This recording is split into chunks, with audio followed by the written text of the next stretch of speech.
Whoa. My first impressions of this bike are just, what a monster.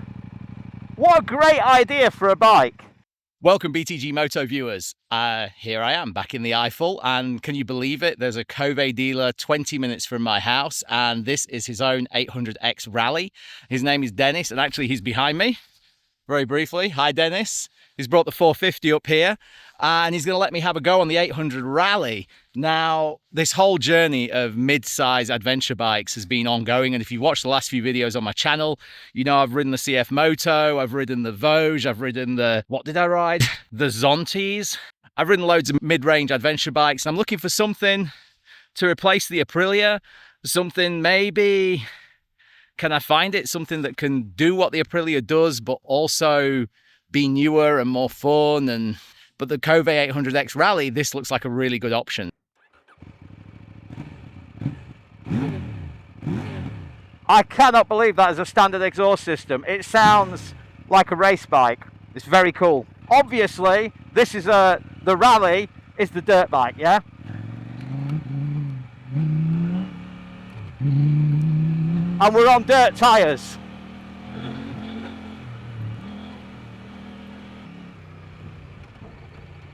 There's a few things that I love about the bike already. The first is the engine. Now I know it's just another LCHC powered beast, along with every other LCHC powered bike ever. But it feels great in this bike, it really does. Whoa. My first impressions of this bike are just, what a monster. What a great idea for a bike. Let's take the 790 engine and put it in what essentially feels like a CRF 300. It's such a good idea. This is the Rally, this isn't the bike that I would necessarily buy. I'm more interested in the Pro. But if you're buying something just for Sundays and short distances, holy moly, this thing is cool as f***. Let's talk ergonomics. So obviously it's on the big knobblies.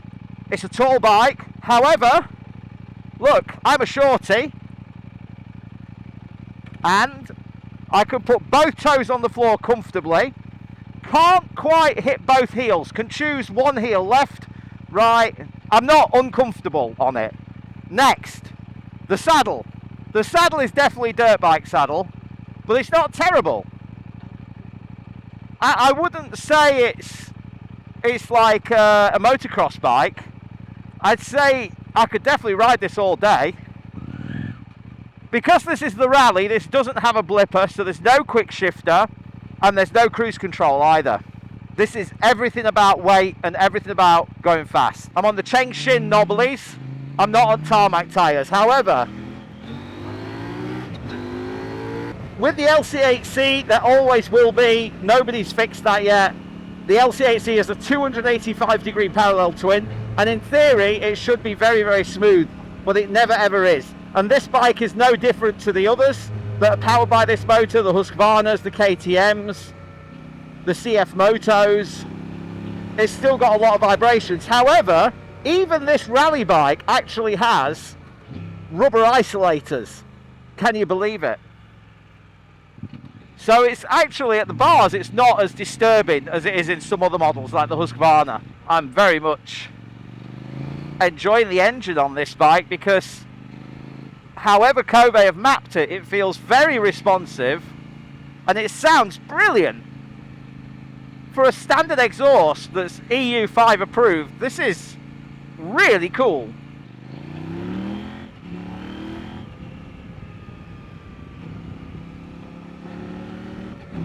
The Chengshin tyres, the knobblies, they're not really built for tarmac. I'm not going to push them to their limits here. But that's not what this bike is for, you know. I will say this, the suspension is also remarkably good. For another Chinese suspension bike, this is a Yuan suspension, I believe. Maybe I'm pronouncing that totally wrong. I will put it on the screen here. There's a lot of other things with this rally bike that are maybe not ideal. You do have an adjustable throw on the clutch, but you don't have an adjustable brake lever. It's just, look, it's a tiny little motocross style normal brake lever. I mean, this does not look like a premium bike brake system, but for these tyres, I have to say there's a remarkable amount of feel on the front brakes here. It feels really good. That engine sounds fantastic.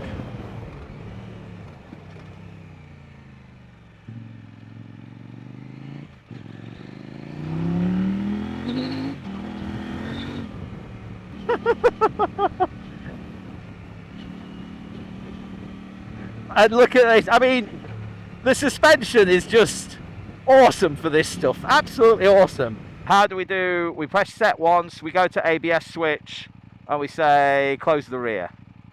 And it's done. That's it. So now I should be able to lock the back. Oh yeah, wow. Woo!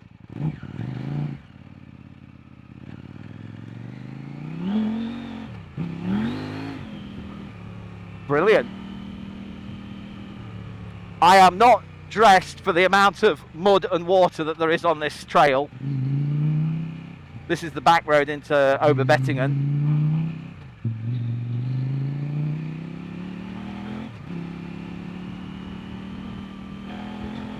But this is, I mean, dude, if you're tetting, if you're doing the TET and you're doing big transit stages to get there, this could be the bike for you. I am super interested in the Pro. The Pro is like this, but it's a bit heavier and it's got cruise control and a quick shifter. And I think that might be me. I love it. Woo! Oh yeah. Hell yeah. I really, do you know what? For the first time in quite some time, I'm smiling like a moron here. I'm just smiling like an idiot, look. I love it. It's light, it's aggressive, it's sexy. This is what I want in a bike. And it doesn't cost 15,000 euros. That's the thing. The Desert X is one of my favourite bikes, the Desert X 900. But, you know, the manual literally tells you to take it to the dealers in order to do the chain tension. What the f***? This, in comparison, this is a 2-year warranty, not 4 like the CF-Moto. But do you know what's really interesting? They will actually... Do you know what they'll accept? They'll accept you changing the oil yourself if you send them proof of purchase of oil and photo evidence of you changing the oil. So they're happy for you to do basic maintenance yourself on their bike. I mean, how cool is that? I just want to talk about stuff that I found in the menu. It's really...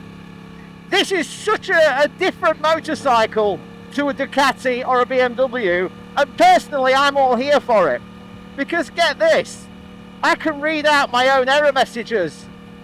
I can go into vehicle info and read out ABS faults and ECU faults and get sensor codes.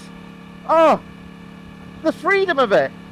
So they'll let me do my own oil changes and keep my warranty, and they'll let me read out my own error codes, and you can download the workshop manual for this bike off Kove's website right now. I mean, hello? This is cool. This is such a cool bike. Do you know, I love it.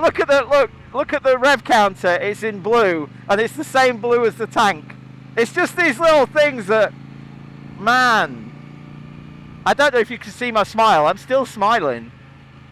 I'm really enjoying this bike. Like, way too much.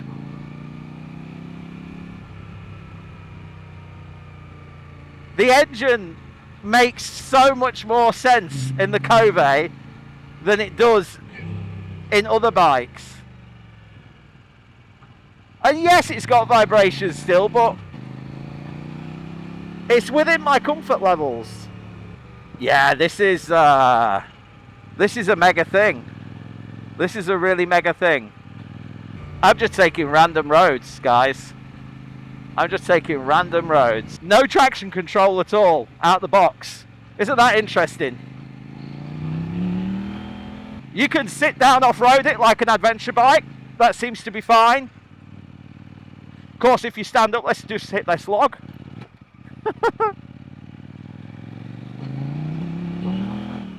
Suspension's really good on it. I'm super surprised by that, to be honest. Really surprised with the quality of the suspension. It feels firm and well damped on the street, and yet when we're on the trails here and we're hitting like little square edge rocks and medium sized branches, it's fine. Don't even feel them go in. And that's pretty impressive, right? God, it's a noisy bugger as well. The standard can might look a bit rubbish, but it's really nice. It sounds great. I think we're going to stop and take a nice little photo of this sexy beast. I just want to point something out. Whatever you watch my channel for, you're going to have to accept that I'm a human being. And it's a long time since I was an official professional motorcycle journalist. And I'm here for bikes that I enjoy. And I really enjoy that rally. That is a cool bike. Could I ride it every day like the Touareg and go up and down the motorway on it? No. I could, but I'd be doing myself a disservice. It wouldn't be the smartest move I made if I did that, you know.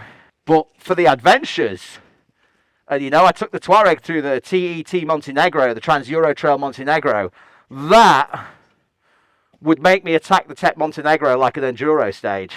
Very, very, very, very, very capable machine. And in terms of like the Chinese building a motorbike, they have completely shocked me in the last few days.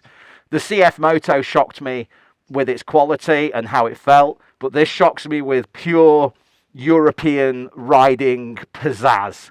This is a sexy, cool motorcycle. Let's keep going. This is the Rally Pro. This is not the bike that I can ride 1,000 kilometers down to Trento. I mean, I could, just to get that straight, you know. Nobody's saying I can't do that. I can.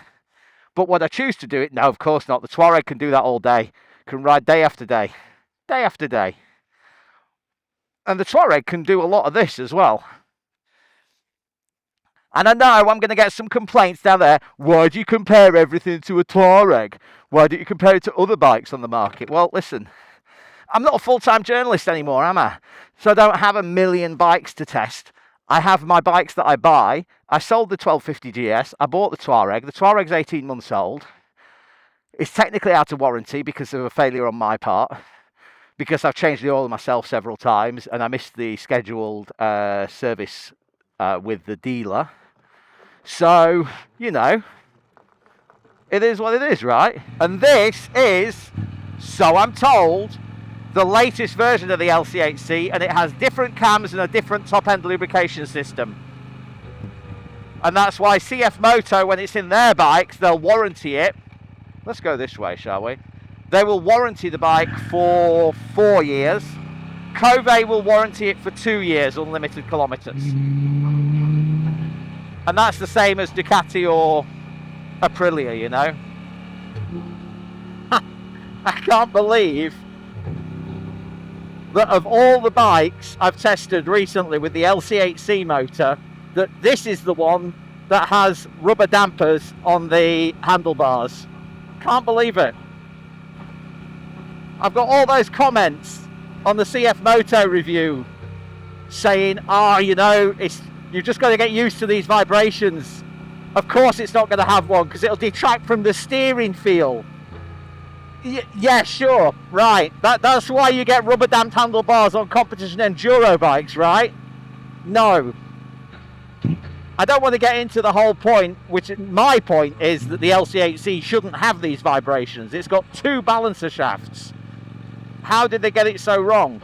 Honda can make a smooth parallel twin. Yamaha can certainly make a smooth parallel twin. The CP2 is what?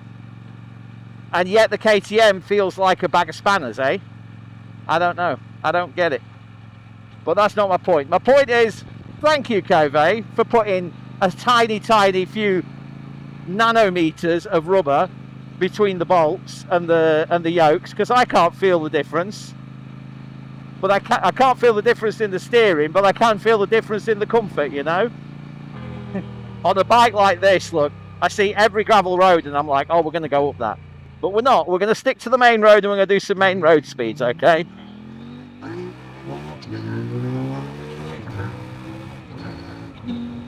There's a lot of vibration off the knobbly tyres, but I would just like to point out, look at these cheap Chinese mirrors that are completely vibe free at nearly 5,000 RPM.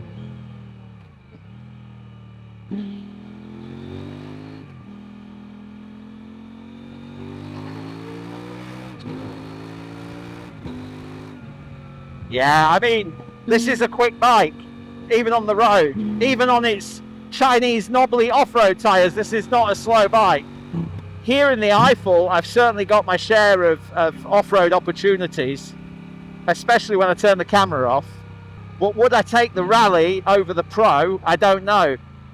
But I tell you what, this is like, you know, what this has unlocked for me is a new appreciation for the manufacturer, Kove. Because now I'm like looking at this bike with its beautifully CNC'd top and bottom yokes, an awesome iteration of the KTM motor, some really sensible design choices like rubber isolated handlebar clamps, just saying. This suspension, which I've never heard of, well, I have heard of it. This suspension, which I've heard of, but I've never ridden, this fully adjustable Yuan suspension on the front and the back. And look, like here, brake, accelerate. It doesn't feel like an XR600 or a Tenere 600 with like loads of slosh. It's got way less slosh than the Tenere 700. And yet, it can still go over square edge bumps and do high speed compression like a Pro. I mean like proper square edge stuff, like super sharp bumps, and it just floats them. Listen to that engine, eh? Whoa, what a beast. And they're all telling me, CFMoto, Kove, they're all telling me don't worry about the top end lubrication problems of the first 790s. They're all telling me that they've fixed it for this motor, which I want to believe. I want to believe.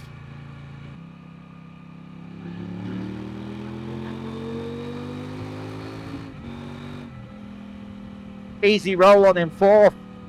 Loads of speed. Loads of speed.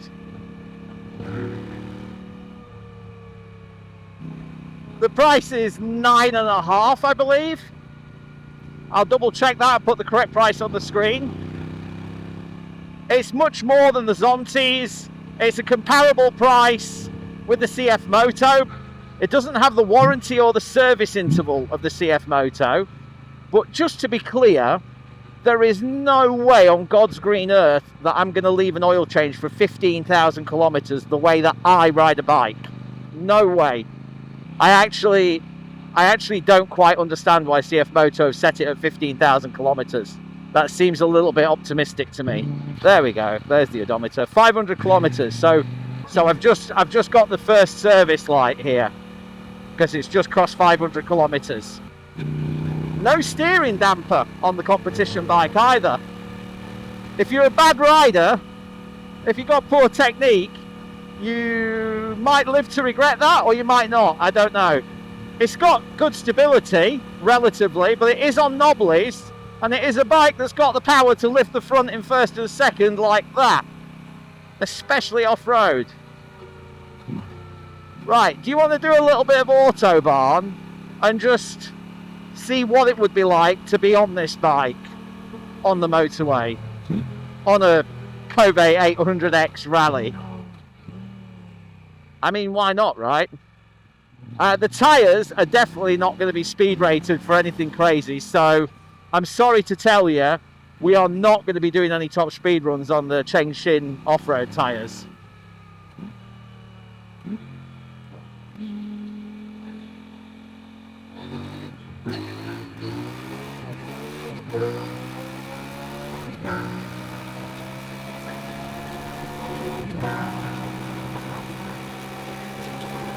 That's good. Okay, let's slow it down a bit. We don't want to blow a tyre. 130. I have to say, the LC8C high-speed frequency vibrations are definitely present. They're not as intrusive as I thought they might be, because they don't make it through to the bars particularly. There's a little bit, but it's bearable. It's bearable. Oh man. Absolutely wonderful. Again, that single brake disc on the front, it's remarkable. I mean, a two-pot sliding caliper, that's like 1980s CBR 600 front end brakes. It's not a 2025 braking system. Oh, this is such a fun bike. This is a real adventure bike. It's about the journey, it's not about how quick you do it. And for those people, you don't need a big bike, a heavy bike, a fast bike. The adventure is dictated by the rider, it's not dictated by the bike. Please understand that. For me, an adventure bike is a bike that I have an adventure with. It could be a C90 scooter or it could be a 1250 GS. See, you like that? Loads of little official roads that don't have a sign that says no vehicles.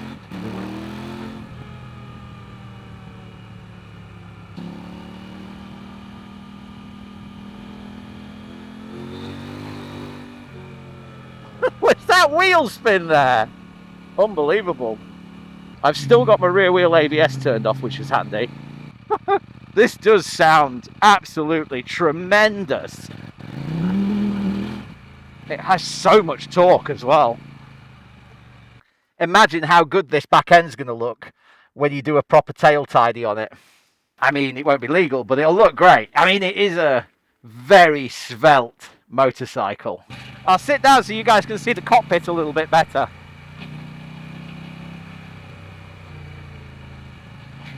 This just feels so much more like a big dirt bike when you're off-road.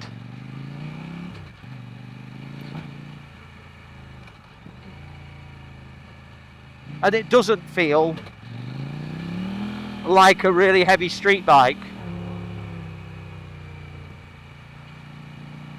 Make no mistake, if you if you compare this to a 300 single like the Vosges Rally 300 or something, of course this is much bigger and more obstropulous.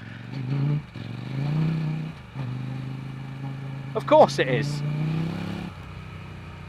But it's just manageable enough. I think I could say this is a possible upgrade off-road versus the Touareg 660. The suspension certainly is. Oh, it's got such a growl on and off the throttle, look. What a growl. What great suspension, what great riding position. I can ride this all day. I'm not sure about why it's so hard to wheelie. I just need to get my eye in. I just need to practice it.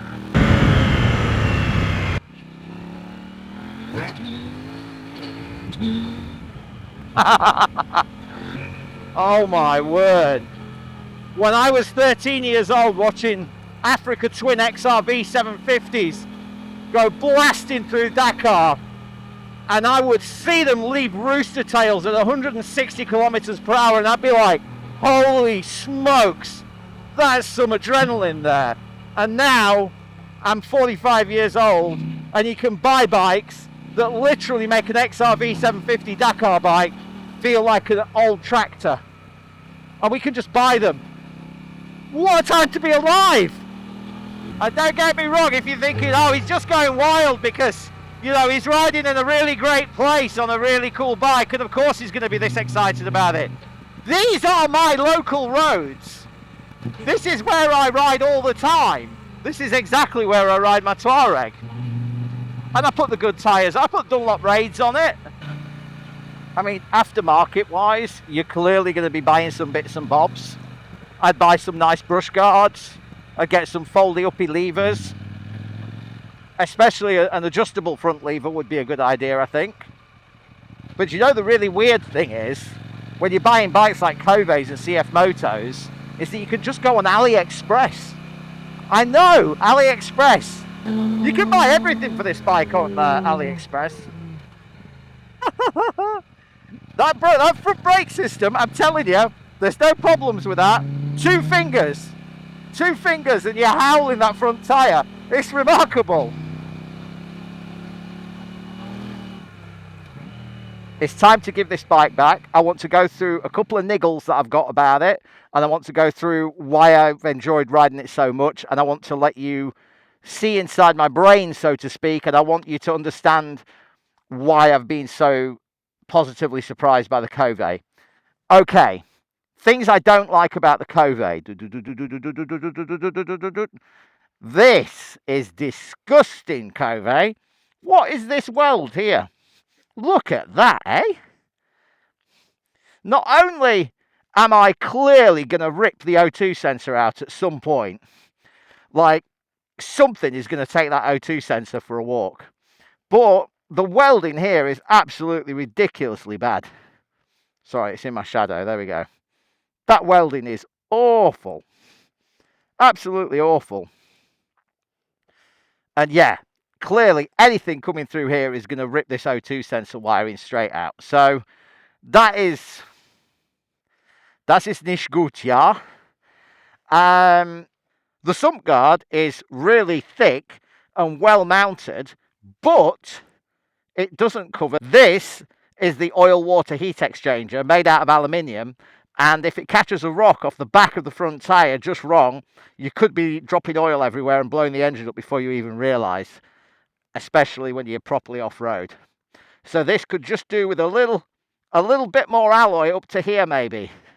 I appreciate that they've made a rally bike, and there are sacrifices. Bar end weights, cutting the alloy sump guard very, very short. I don't know what that lambda sensor's about. I have no idea. But yeah, this is a real like motorsports product. It's got tiny brake, master cylinder. It's got one single front disc. Yes, if I was riding it more on road, I would definitely go for a better brake setup, but I appreciate what they've done here with the Rally. Who's going to buy the Rally? I'm going to go out on a limb here and I'm going to say it's not me personally right now, but I certainly might have done. The Rally is going to be bought by people who are doing longer distances, primarily off-road. If I was just doing Trans-Euro Trail for a couple of seasons, this would be a solid choice. But it wouldn't be my first choice as a road bike. Therefore, I am more interested in finding out what the 800X Pro has to offer, which is the halfway house between the Touring and the Rally. All the same bike, though. And Kove, as a manufacturer, have impressed the shit out of me with this bike. I never really found Chinese bikes sexy, and this bike has changed my mind completely. I guess it's time for me to take this bike back, so if you're enjoying these videos and you want to see more of my videos, please remember to like and subscribe, leave me a comment, let me know if you would ever buy a Chinese bike, or indeed if you already have. And then hopefully the algorithm will ensure that we see each other again on a future video. But until then, have fun, ride safe, and I'll see you on the next time.